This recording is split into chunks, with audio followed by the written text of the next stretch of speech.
Exodus chapter 13, the consecration of the firstborn.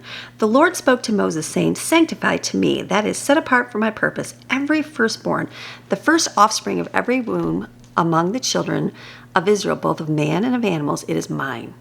Moses said to the people, "Remember, solemnly observe, and commemorate this day in which you came out of Egypt, out of the house of bondage and slavery. For by a strong and powerful hand the Lord brought you out of this place, and nothing leavened shall be eaten. On this day in the month Abib, you are about to go onward.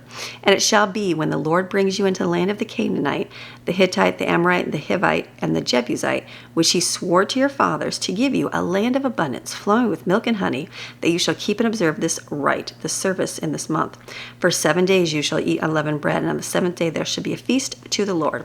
Unleavened bread shall be eaten throughout the 7 days. No leavened bread shall be seen with you, nor shall there be leaven within the borders of your territory. You shall explain this to your son on that day, saying, it is because of what the Lord did for me when I came out of Egypt.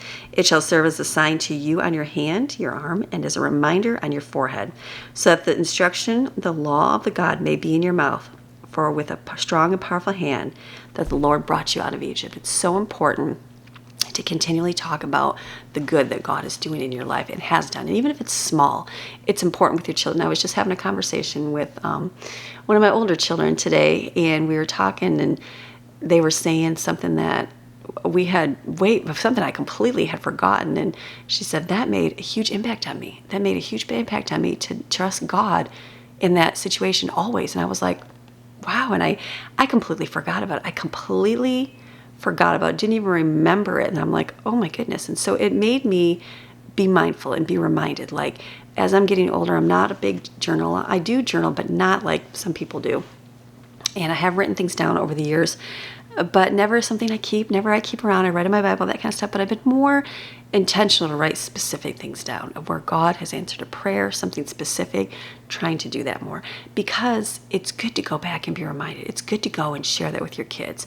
You know, when you talk to your kids, for a season, I feel like I was sharing the same stories over and over and over, and it's like, I want to have new things to share with my kids about the Lord. And so it made you look at the everyday. And it's something simple. It might be something as simple as driving somewhere, getting there safely without an accident. And that sounds silly, but it is protection. It might be something as silly as God's provision for groceries. It might be something as silly as being able to be a blessing to somebody. I don't know what that is, but I feel like it's important to do that and be reminded to share with them so they can see and they can look for. Otherwise, we get so numb to things, we just overlook everything that God will do, even though he blesses us every single day. Therefore, you shall keep this ordinance at this time from year to year.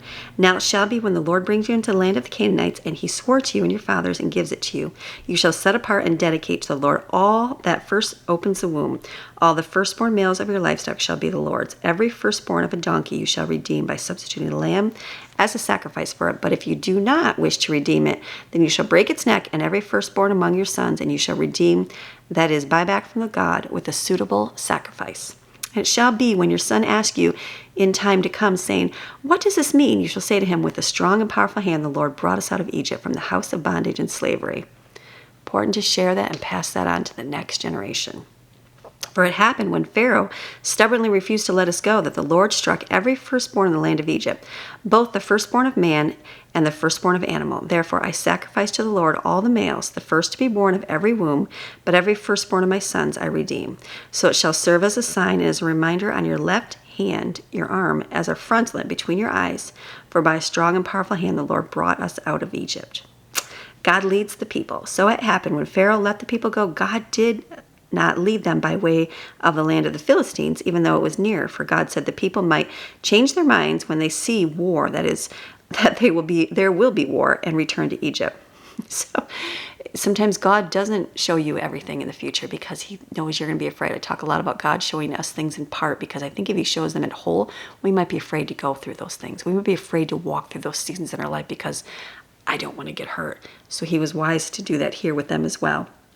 But God led the people around by the way of the wilderness, way out of the way in a wilderness, lots of out of the way, because he knew they'd be afraid, toward the Red Sea. And the sons of Israel went up in battle array for orderly ranks, marching formation out of the land of Egypt.